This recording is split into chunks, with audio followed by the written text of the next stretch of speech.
Okay, it is now time for the next section. This is the last pitch section. If I could get a hand from a friend, we're going to move these chairs over and we're going to fill them full. See, this is why I need help. Then we're going to fill them full of incredible people. The incredible people are your judges. The judges for the second round starts out with a gentleman who is fondly known as the ambassador to the East for Y Combinator. His name is Alexis Ohanian. Alexis, come on down. There we go. I know you can. No problem. After Alexis, we have a gentleman who is no smaller in personality. His name is Charlie O'Donnell. He's a partner at Brooklyn Bridge Ventures.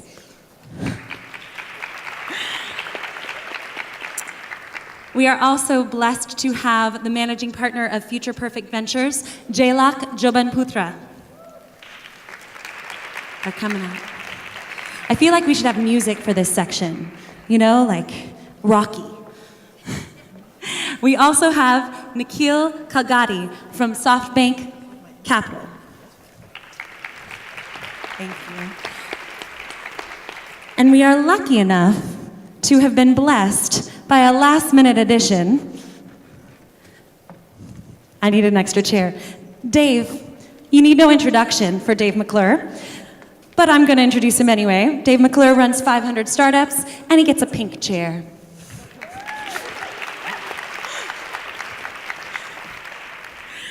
So, these are our amazing panelists. They are here to choose one of the 3 prizes that will be happening today.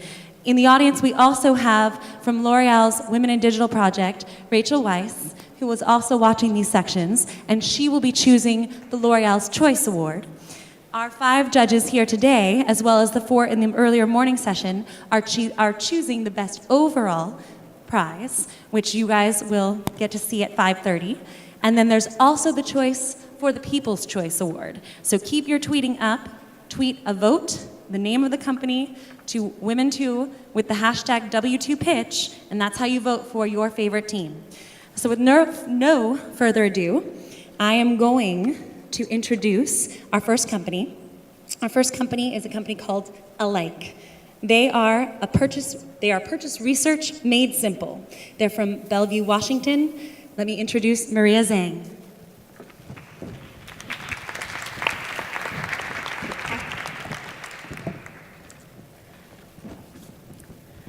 I'm honored to be here today to celebrate women entrepreneurs and women in technology.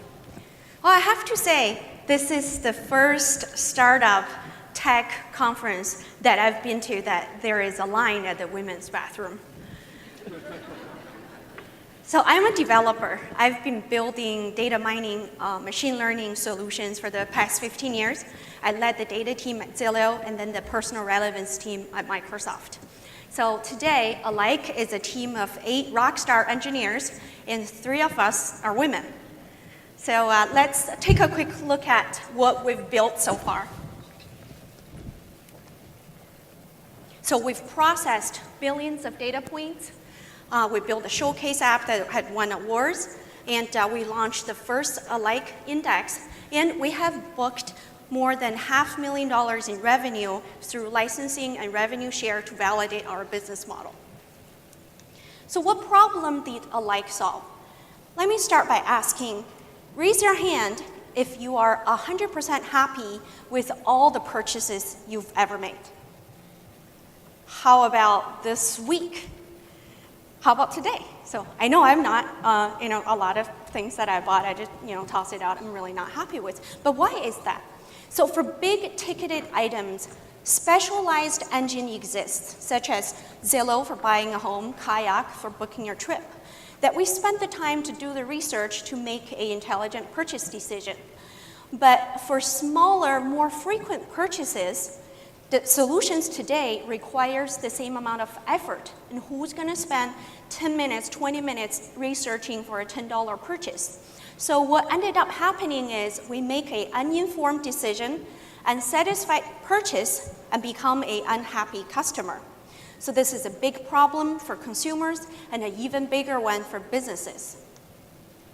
Alike solved this problem in a very innovative way. So the Alike engine captured the similarity between all the products that we could purchase. The alikeness score measures the similarity, so a consumer can research from something they already know and familiar with, and then yet discover new products that are similar but different, and make a smart purchase decision. And the system works with from buying a pair of shoes to face creams, lotions. And how are we different with the other solutions? Some solutions today put the burden on the consumers to read 500 reviews, go through millions of websites. Others work with silo data and very narrow verticals. And there's also some social and curation-based solutions has a massive cold start problem. So Alike is built on existing data, and it's useful the first time the first customer uses it. So the Alike query index is not based on popularity, it's not based on voting, and we're not selling the sort orders. So every query is personalized and it's about you. So next, I'm going to do a live demo, and I'm actually going to give an exclusive preview of a new product, the Alikeness browser that we just built. I was still debugging it this morning. So it takes quite a bit of guts to do a live demo of a new product on a large stage like this. I will only do it for Women 2.0. So let's start with... Okay. So I had dinner at this amazing restaurant called Masa, right here in Manhattan. And this in the Alikeness browser, as you can see, here's Masa, and here's all the other restaurants in New York that are similar. And the distance between the objects is the Alikeness score. So according to our graph, 15 East is the closest, is the most similar. So I know there are a lot of New Yorkers in the audience. Have anyone been to both Masa and 15 East? Are they actually similar? Did the algorithm work? Yes. Really? Yay. Thank you. Yeah, but why are they similar? There's actually a set of nuanced information the Alike engine captured. Sometimes it's even hard to describe, right? It's that kind of dinner, right? So tomorrow I'm going back to Seattle. So let's see if I can find restaurants like Masa in Seattle. And here, there are quite a few, and some of them I've been to, I know they're similar. And you see the color change? The color is an indication of price, and I know restaurants in Seattle is a lot cheaper than restaurants, you know. So cooler the color is, less expensive it is. Yeah. So we've made great traction in building the core technology, ship our first index, validated the business model.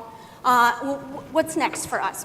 So we will continue to refine this core set of engines, and we are launching new indices on the Alikeness platform, and we are building additional endpoints and finding distribution partners so we can deliver this technology in front of millions, tens of millions, even hundreds of millions of consumers so that we can make an intelligent purchase decision and be happy with everything we buy. Thank you. Okay, judges, 5 minutes on the clock. It's all you. The microphones are behind you.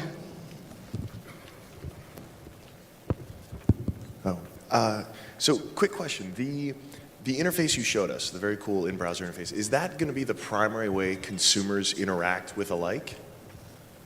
That's, like I said, this is a new one. We haven't shipped it yet. It's still running on the dev box. Currently, we have a showcase app on the iPhone because we do want to enable this one tap. And we have a web-based solution as well. So when I call endpoints, right, those, I call them first-party endpoints. Basically, we have built and directly deliver them to consumers. We are also working with a variety of businesses to deliver additional endpoints. For example, like intelligent kiosk that's in store that a shopper could go in there and do a similar type of browsing. So that experience, the interface with the spheres and the Connect, that's an integral part of the like experience. Yeah. How do you feel consumers will react to this very different kind of visual way to search and discover results, and what will it take to convince them that this is something that works for them? Yeah. In terms of how they will react, I guess we can take a quick poll here. Did you like it? Is it an interesting way to try it? So far, the first app we shipped that is very positive. The engagement is really good. We are seeing like 3.2, 3.3 queries per day. That means people, they like this new experience and they're using it very frequently. And they're coming back. Mm-hmm. Thank you. I thought it was really cool. Thank you. I just wanted to ask you more about the data input and how you kind of decide, and it probably depends on the vertical too, on how to prioritize and use that data. And then the other question is, how long would it take to get a new vertical? I mean, you said restaurants, but beauty products or something else. How long would it take to get a new vertical working? Sure. Yeah. So there are two questions. One is data sources. We do go after that's openly available existing data, and there's so much of it, right? We've focused on there's 3 pillar technologies that we've built already. One is a data pipeline, our ability to extract information, aggregate them together. Second is the semantic engine. It's actually the likeness score. It's all computed based on semantics. And the third is a real-time query interface. And so the core pieces are already there. It takes about 2 to 3 months to launch a new index. What do you think is the business opportunity for working with partners who essentially have constructed this data already? I guess you're possibly more relevant to new companies starting out. Like maybe if you had talked to Foursquare 3 years ago and they didn't have any user data yet, you could start piecing together what restaurants people might want to go to. But now at this point, at least in concentrated cities, they have social data related to that, and Netflix already has data related to that. Who's your core target for your potential business partners? Because I would imagine most of this revenue is sort of API-based and driven off of other people's data.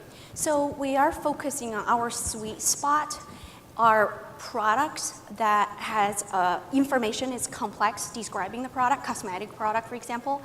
And it's a smaller purchase, it's frequent, so we don't want to compete with, kayak for travel, for example.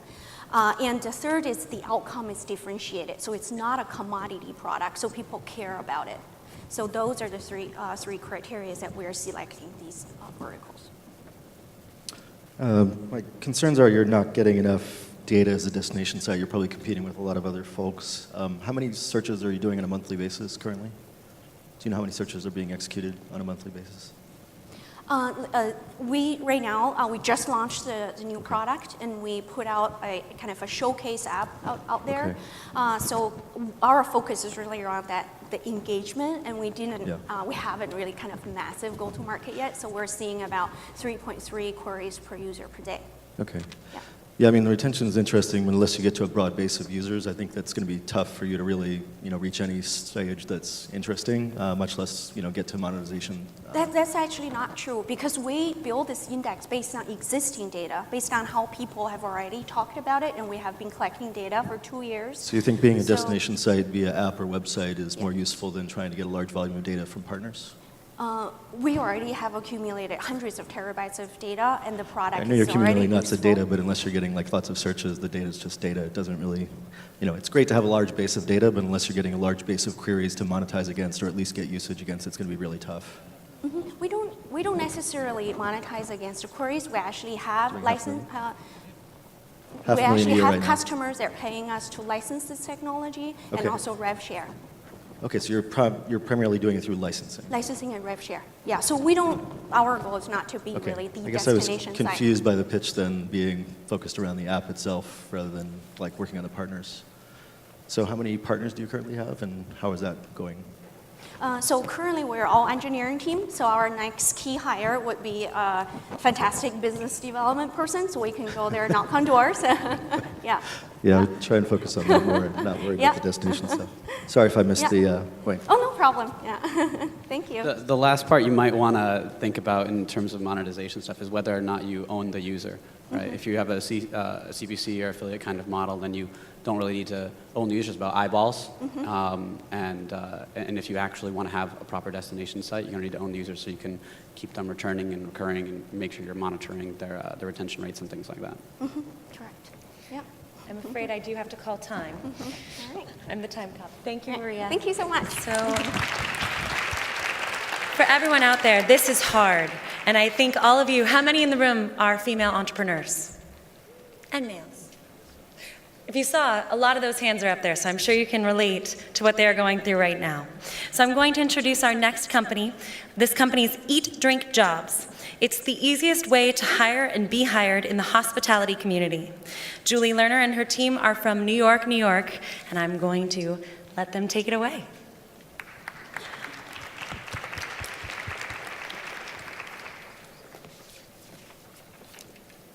There we go. So my name is Julie Lerner. I'm the founder and CEO of EatDrinkJobs. I've lost a few memory cells along the way, so if you indulge me, I may be a little heavy on my notes here, so I apologize, but hopefully you'll get the whole 411 of the site. Okay. So there's a problem in the hospitality industry when it comes to hiring. Currently, there's no cost-effective or reliable way to find and hire quality employees. In the US today, there are over 280,000 food establishments that need 12 million employees to operate.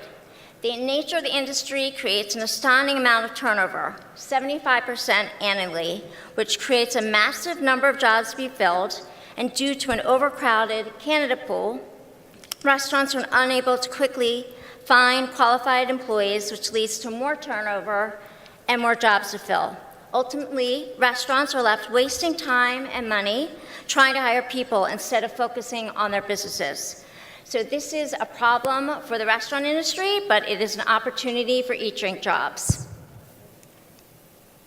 So how did I come for the idea for EatDrinkJobs? I have been working at the New York Restaurant Association for many years, and I was working with a bunch of restaurants, and we were discussing the idea of they're having difficulty finding qualified hires.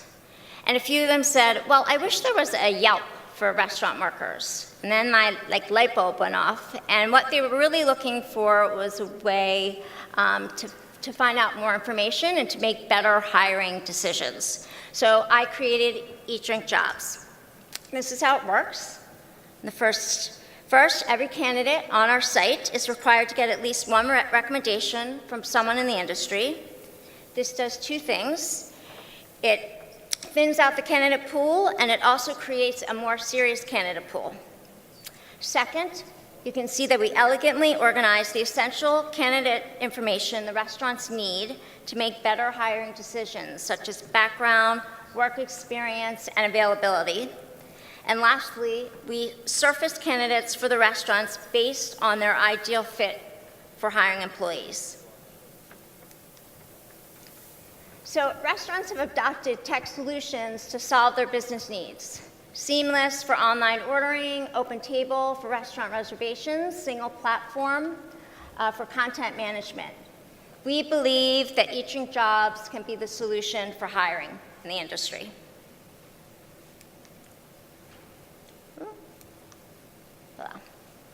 And there's opportunity. There are 9 million job openings in a year. This is all US. 45% of them are advertised. We are charging $50 per post. So that is 10,000 jobs a day. So if we were able to achieve 10% of share of the market, that would translate into $18 million revenue in a year. Okay. So we've seen some early indicators of success. We launched in February of 2012. We have 5,000 active users. We have We've worked with 400 restaurants, including ABC Kitchen, 21 Club, Eat.li, and so on. Most importantly, we are getting on average 7 quality applications per job. And we know from our research with the restaurants that they need between 5 and 10 people that they can bring in to interview to actually get to the hire. So we're really happy about that number. We are looking for quality over quantity. Conversely, Craigslist is all about quantity. And they rule the market. Over 95% of hospitality jobs in New York City are placed on Craigslist. Craigslist completely lacks innovation, and it's not addressing the hiring needs specific to the hospitality industry. And we know that innovative products can take over market share. Like how about we StubHub, tickets, Airbnb for housing. We have assembled a passionate and knowledgeable team in the areas of food, restaurant, startup, small business, and technology. We each have a proven track record of success, and we know how to get things done. We are looking to raise $900,000 for a 2-year period, and we'll be focusing on product development, restaurant and candidate acquisition, and geographical expansion. Thank you.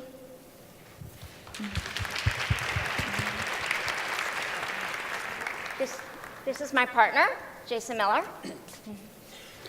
Great job. You didn't stare at your notes at all, so that was very good. In any SMB kind of business, the biggest challenge, and you saw this with Yelp early on, saw this with Groupon later on, they struggle with how they're going to communicate with the smallest folks that just don't have time, right? With the smallest pizza businesses, et cetera, your neighborhood deli, bodega, whatever it is. Their number one priority is cash, right? And keeping the lights on and things like that, right? Hiring is actually probably third most important thing for them at best, right? So how do you get in front of mind for these really small shops to have higher priorities? That's a good question. And you probably know, if you know anything about the industry, it is extremely fragmented. So we really need a sales force on the ground working. And that's what I did for many years at the Restaurant Association. And it's definitely, it takes time and it's consuming, but once we get them as a client and we can solve for them, we can get them a hire quicker, a better hire, we hope that we can retain. Sorry if I missed this before. How much per hire do you guys actually get? Is it based on some kind of lead or fee for service? So what's the How do you charge? model? Yeah. It's $50 per post. $50 per post, so it's Yes. not on a hire-based model. Yes. How many posts do you think you get to minimum sustainability in the next, say, 12, 24 months? Minimum sustainability in the next 12 to 24 months, we need around 400 posts, give or take, per month. 400 posts per month. So 5,000 a year or something like that? Yeah, we're running very lean right now, which is why we want the money to be able to expand. So that's like $250,000 in revenue for you, something like that? Okay. I guess, job listing sites are definitely around, but how do you guys plan to innovate over the long haul with that? It just seems like that model. I mean, I would definitely be attacking Craigslist and ripping them apart, like saying they're not innovative, but job listing sites aren't all that innovative either.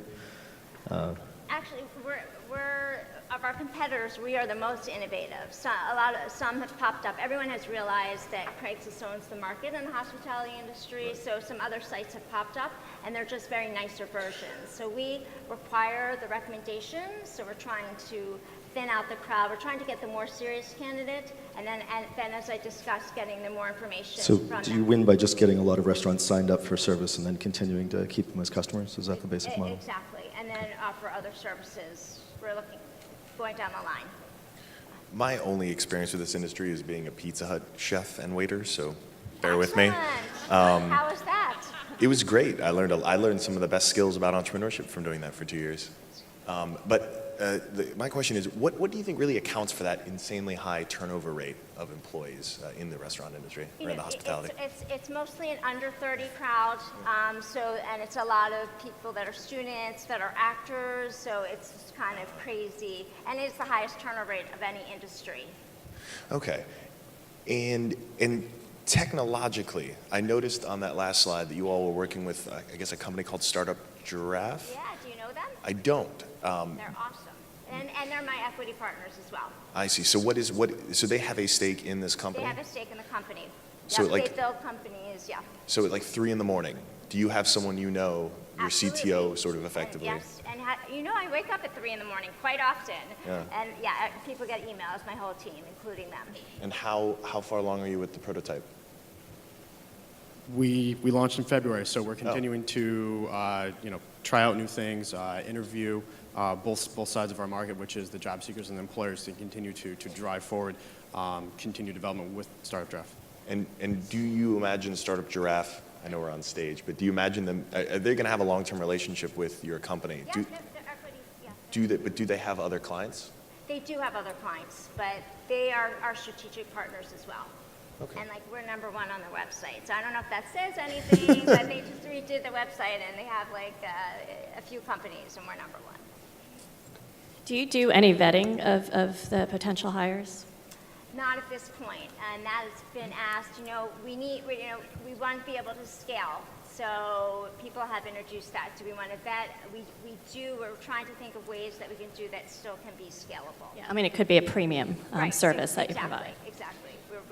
We're looking at that. Other than the need that comes from the churn itself to hire, what's the biggest pain point for the restaurants? Is it quality? Is it scheduling? Is it people lying about their background or getting qualified people? Can you sort of rank order what problems they have and what you solve? The idea started with quality people, qualified people. So it started from there. But there are a lot of pain points, and the whole idea was scheduling. That's why we're surfacing. That became, after our interviews, it was really important. They would bring someone in they love, and then they can't work the weekends. So that's why we're putting that right in the snapshot. And how do you vet quality? And how do you vet quality? And how do we vet quality? We're looking at more. It's not so much quality. It's more of a serious candidate. Does that translate into quality? We're still working. We're continuing to add data points like when you can work, the previous places that you've been employed. Some employers want to know if you've worked at a fine dining restaurant, if it's a cocktail lounge, or they're looking for just a bartender to be at a pub. So we're collecting these data points to be able to surface these candidates and maintain our scalability as we want to expand. And the first entry point is recommendation. Now, it can be from a coworker, but often it's from a manager or owner or instructor.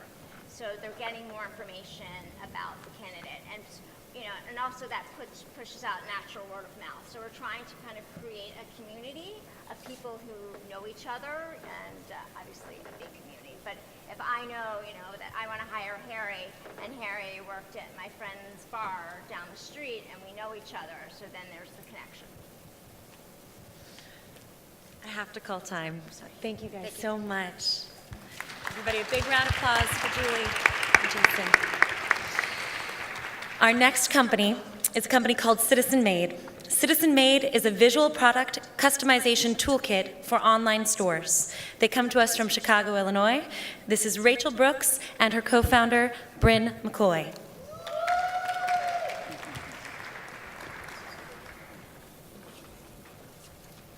Hi, everyone. Hi, judges. We are living in the early days of the third industrial revolution, when mass production is shifting to mass customization, and Citizen Made is crucial to it. My name is Rachel Brooks, and over the years I've worked on the business side of brands and spent enough time on factory floors in places that reach Reebok, Bloomingdale's, Target, and a handful of small boutique labels. And as co-founder and CEO of Citizen Made, I share with you our turnkey product customization software and how we are shaping the business of making. Mass customization is the future of manufacturing. In fact, there is a $1 trillion market in custom products today, and this is ballooning up to become synonymous with the $2 trillion consumer products industry. Customization is a really big deal. In fact, the technology, like 3D printing, is making it even more possible and economically responsible to produce in this way. The trouble is, brands that produce custom products today do not have the technology to be able to effectively sell online. Today, this is the standard way to sell custom products. For example, if you wanted a custom armchair, they would hand you a stack of PDF line drawings, a stack of swatches, and ask you to use your imagination. Why is it this way? Because there are not simple and affordable tools for brands that produce custom products to sell online. So effectively, manufacturing does not have the tools to even function in this interactive economy. Innovation is stunted because of this gap in technology. Citizen Made is turnkey product customization software that is designed for brands to visually sell their products online. We are a platform in response to the one-off product configurators that people use today. We are a platform that is product agnostic. It doesn't require a tech team to implement, and also it is affordable enough for small brands to use starting at $21 a month. We also have opportunities to support enterprise and marketplace licensing as well. Additionally, this is College Sportswear. They are one of the major collegiate apparel licensing holders in the US, and they make custom apparel for college brands. They're using Citizen Made, and as they roll it across all of their product categories, their owner, Travis, has reported to us that they are expecting a 30% improvement to their bottom line this year as they roll across all of their product categories. And this is happening through all of the benefits of Citizen Made and configuration technology, such as increased revenue, decreasing costs in inventory, and also truly data-driven purchasing decisions. We also have interest from brands like Steelcase, Viking Ranges, and about 100 companies in our backlog who are waiting to get into our closed beta. It is evident that there is a gap in technology that needs to be served in this market. We have a fully staffed team of industry leaders in mass customization who have been a part of every major advancement in this technology. As the biz dev lead, I've worked with a number of brands and know how to drive a bottom line for companies who are selling in custom. Our product development team is unmatched, with technologists and designers who worked on the industry standard Nike ID and the Burberry customization tool, as well as design solutions within IDEO, as well as enterprise solutions within the IBM Design Lab. You're ready to go.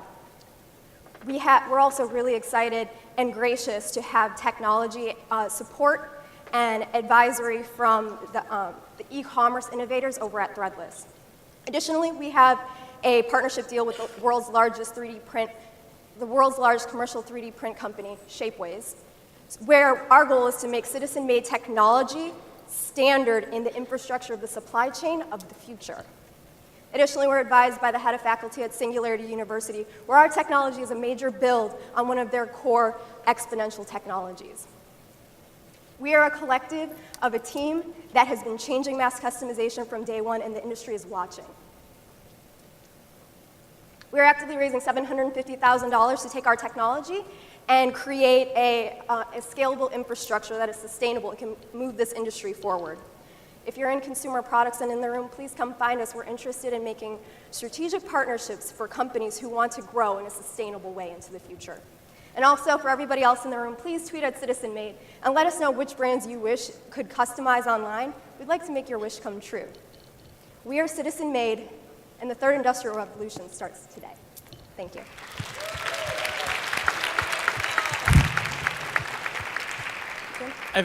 Come on up. I have a quick question. Yeah, sure. If maybe you can do the 20-second sort of exactly what it does. Sure. And what people are using now. Sure.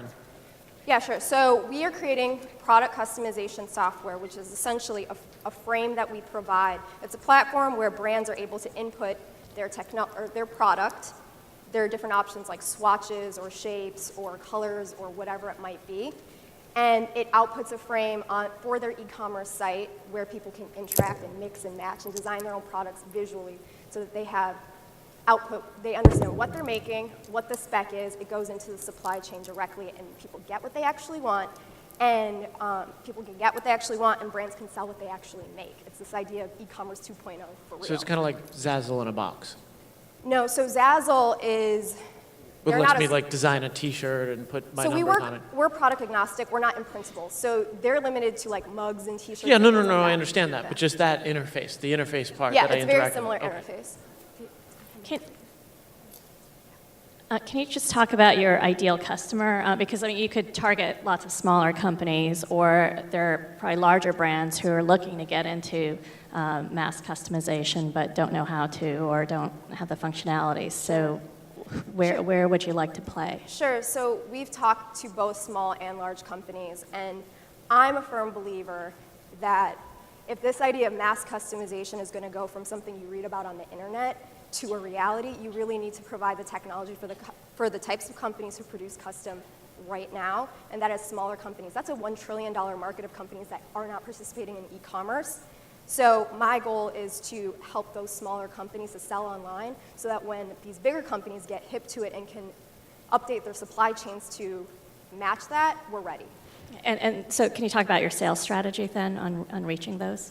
Sure. So we're currently in a closed private beta working through kind of digging ourselves out of the requests we have right now. But we have a handful of partnerships, and we're also working to go alongside some of the trade shows and things of that nature. So people who go to the trade shows and are selling custom orders right on the fly for even, that can go right into their supply chain. Those are the types of companies we're working with. Also, one of our consulting partners out of SF Made in San Francisco has a great relationship and sets up the factories for almost all of the emerging mass customization kinds of companies, and we share a lot of business that way as well.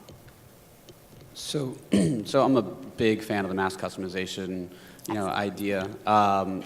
Oakley's has got a $100 million business. Nike's got like a $3 million business. Yep. But these are mass personalization more so than mass customization, right? Mass customization is, every single one of us has a different pair of a different T-shirt, all different sizes, perfectly tailored fit, and wouldn't fit anyone else in the entire world, more or less. Whereas personalization, that kind of puts you in buckets, right? We just, maybe me and Charlie have the same size T-shirt, but we don't know what he's getting the Charlie one, I'm getting the Nikhil one, right? So the difference. So how are you really defining customization here?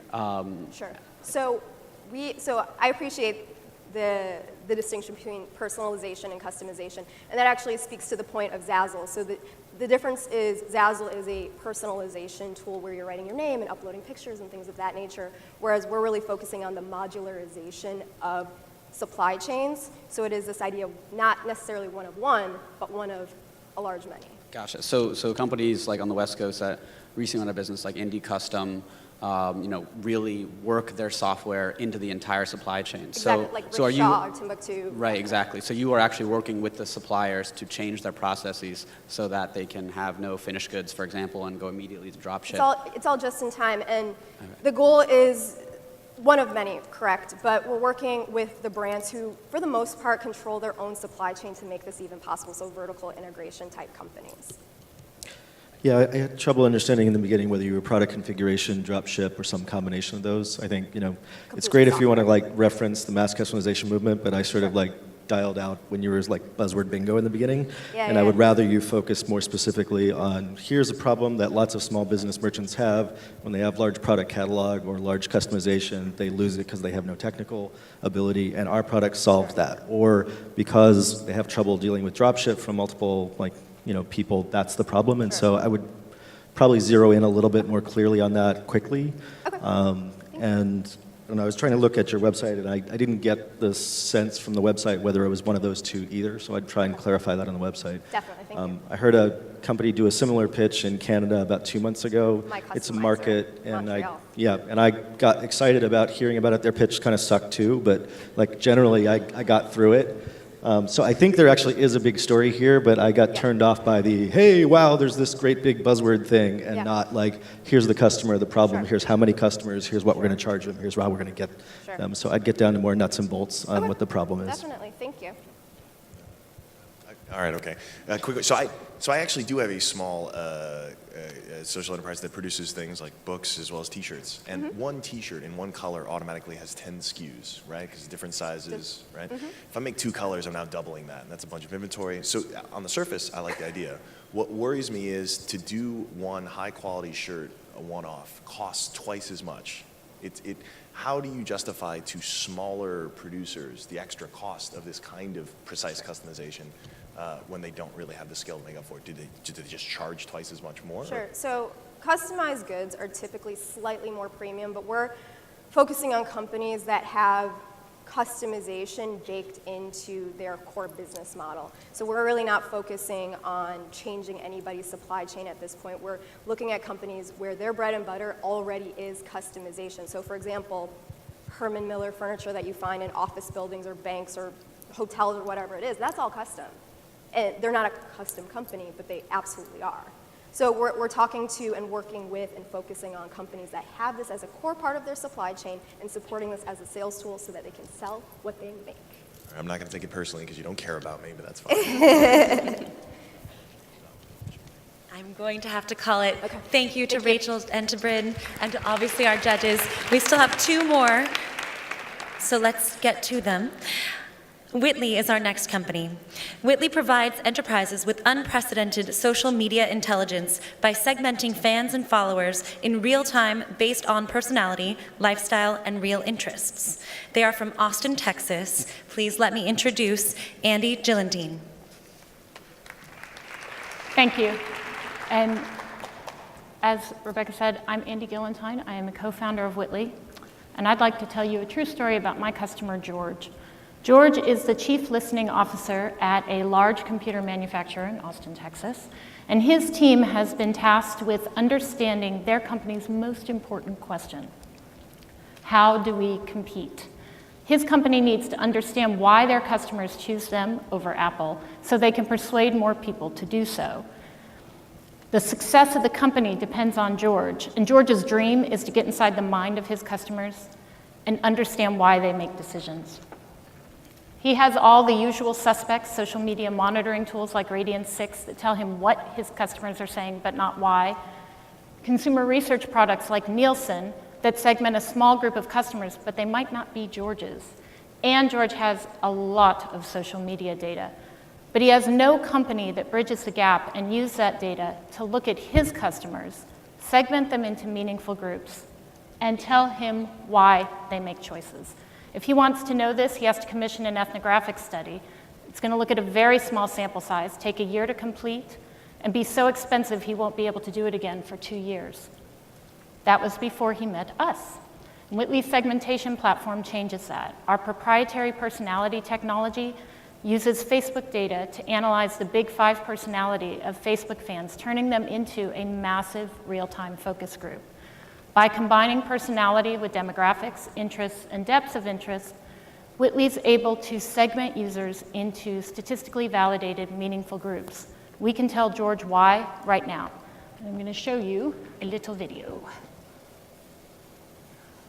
This is a video of our MVP segmentation platform where we've broken Facebook users into 5 brand personalities. I'll tell you about a couple of them. Daring users want the newest technology. They're not afraid to use it. Sophisticated users want high-end, high-quality equipment. Whitley knows which users are which and what the differences are between them. For example, where their eyeballs and wallets are, and it's not the same place. We can tell George why customers buy certain products and where to go to find more of them. How good is the core technology? It's pretty good and getting better every day. We use Facebook apps, like the one on the screen, to offer users validated personality inventories, and we use the results to refine and validate our own algorithms. We're at about 92% accuracy, which isn't surprising. I and my 3 co-founders from Austin each have a decade of experience building and delivering enterprise systems based on complex algorithms. This is the 2nd company that we've built together. And what is surprising is that we deliver this level of accuracy for about 75% the cost of an ethnographic study. It really is a better way. George understands why with our product. And George is just one person at his company who wants access to our data. There are 100 other people there who want to know the same thing, and we charge them on a per-seat license model. There are about 5,000 companies in the US of the same size and with the same needs, and that's the market that we address today. But overall, the consumer market research industry is a $20 billion industry annually. And that's just one of the problems that Whitley's technology can address for George's company. There are yet to be tackled opportunities in customer support, recruitment, product development, and corporate strategy. And there are a lot of other people who agree with us and with George.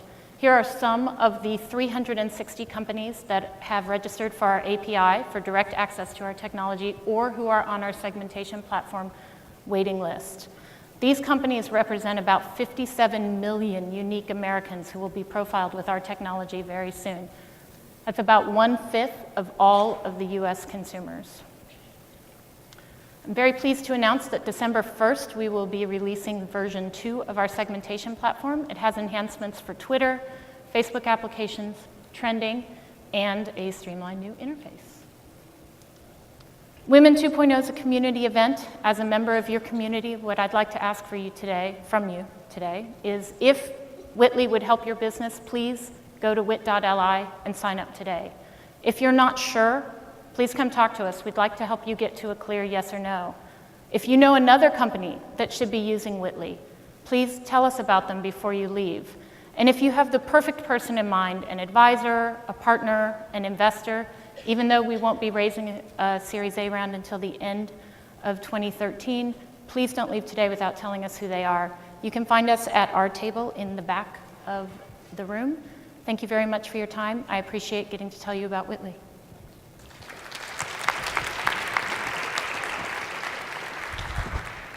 I'd love to understand a little more about who submits data to the company and why. So you mentioned the Facebook fans, which is sort of a skewed sample of people who are actively, liking, or maybe as the result of some social media contest that they did.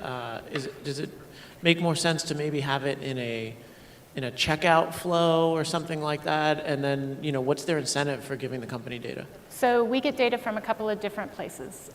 We do offer companies that we will scan the people who have liked or posted on their Facebook pages, and we use public Facebook data from that. Now, what we found is about 5% of users on Facebook allow any of their data to be public, and I certainly wouldn't recommend it. But we also offer, because we have the API, people can embed a connect to Facebook in a checkout process or in a login process or build an application that uses it. And when they do that, then the user authenticates that it's okay for that company to look at the data, and that's actually where the vast majority of our users come from. So it's up to the company to figure out what the trade-off is. Right. Connect and get 10% off or something. And we offer help to them in that process. Can you talk more about that process of how you engage with your customers and how much upfront work you do with them? Right. Anytime you're working with enterprises, there's a lot of upfront work. That's certainly what our experience has been. And we do have a large network of enterprise customers that we have known in our previous business, and we've been working with them individually, and that's one of the things that when we raise money, that part of that is for us to build up a larger sales force so we can go out and have those relationships. It is a relationship build. You meet with them, you show them how the data is going to be meaningful for them, and then they sign up. But we make that part easy by offering it in a per-seat license model, so it's easier for them to get the data. And what's the per seat that you charge? Right now, it's $50 a month. A month per person. Per person, yes. So a lot of the social marketing companies that are technology-based end up turning into more services type businesses, right? Which usually trade at about 1x and usually grow to be about 100 million maximum size kind of companies. How do you really avoid doing that? And if you're going for that, it's totally fine. I'm just trying to get a better understanding of what your business is. We're trying to not do that except where we need to do it to help get people on board. I certainly understand that, and that's part of the reason why we offer an API, because our goal is to help companies get using it, but then have them be using it without having us to do services on. And the segmentation platform is actually the first of the planned apps that we have to roll out to the enterprise. So the idea is that each solution, if we do a recruitment app, it would be a separate app that those users would use, but that each one would be an individual software.